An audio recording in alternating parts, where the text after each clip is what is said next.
میزان عدالت۔ قرآن مجید کا ارشاد ہے، یا ایہا الذین آمنوا کونوا قوامین للہ شہداء بالقسط ولا یجرمنکم شنآن قوم علی الا تعدلوا اعدلوا هو اقرب للتقوی واتقوا اللہ ان اللہ خبیر بما تعملون۔ اے ایماندارو، خدا کی خوشنودی کے لیے انصاف کے ساتھ گواہی دینے کے لیے تیار رہو، اور تمہیں کسی قبیلے کی عداوت اس جرم میں نہ پھنسوا دے کہ تم ناانصافی کرنے لگو، بلکہ تم انصاف کرو، یہی پرہیزگاری سے بہت قریب ہے۔ اور خدا سے ڈرو، کیونکہ جو کچھ تم کرتے ہو خدا اسے ضرور جانتا ہے۔ قرآن پیغمبر اکرم صلی اللہ علیہ وآلہ وسلم کو مخاطب کرتے ہوئے فرماتا ہے، وَقُلْ آمَنْتُ بِمَا أَنزَلَ اللَّهُ مِنْ كِتَابٍ وَأُمِرْتُ لِأَعْدِلَ بَيْنَكُمْ، اور یہ کہیں کہ میرا ایمان اس کتاب پر ہے جو خدا نے نازل کی ہے، اور مجھے حکم دیا گیا ہے کہ تمہارے درمیان عدل کروں۔ اور گھریلو زندگی میں عدالت کو خاندان کی سلامتی اور اتحاد کو برقرار رکھنے کے لیے بنیاد قرار دیتے ہوئے اللہ تعالیٰ ارشاد فرماتا ہے، فَإِنْ خِفْتُمْ أَلَّا تَعْدِلُوا فَوَاحِدَةً، اگر تمہیں اس کا اندیشہ ہو کہ تم انصاف نہ کر سکو گے تو ایک ہی پر اکتفا کرو۔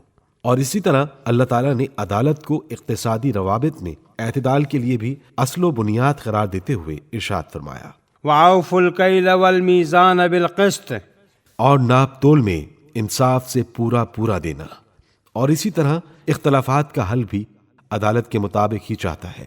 فَأَصْلِحُوا بَيْنَهُمَا بِالْعَدْلِ وَأَقْسِطُوا إِنَّ اللَّهَ يُحِبُّ الْمُقْسِطِينَ، ان میں عدل کے ساتھ اصلاح کرو اور انصاف سے کام لو کہ خدا انصاف کرنے والوں کو دوست رکھتا ہے۔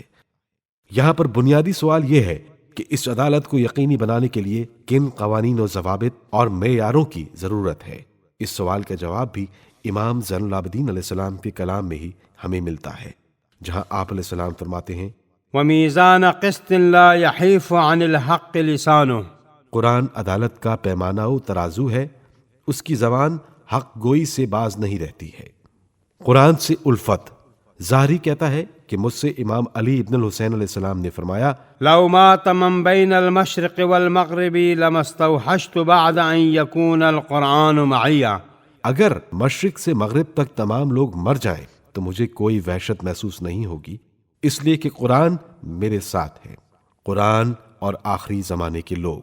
امام سجاد علیہ السلام سے توحید کے بارے میں سوال پوچھا گیا تو آپ علیہ السلام نے فرمایا، خداوند جانتا تھا کہ آخری زمانے میں لوگ زیادہ غور و فکر کیا کریں گے، اس لیے خداوند عالم نے سورہ توحید اور سورہ حدید نازل فرمایا۔ قرآن میں تفکر، ظاہری کہتا ہے، میں نے امام علی ابن الحسین سے سنا ہے کہ آیات القرآن خزائن وکلما فتحت خزانۃ ينبغي لك ان تنظر ما فيها، قرآن مخفی خزانہ ہے، پس جب بھی اس خزانے کا دروازہ کھولا جائے بہتر ہے کہ جو کچھ بھی اس میں ہے اس پر نظر ڈالو۔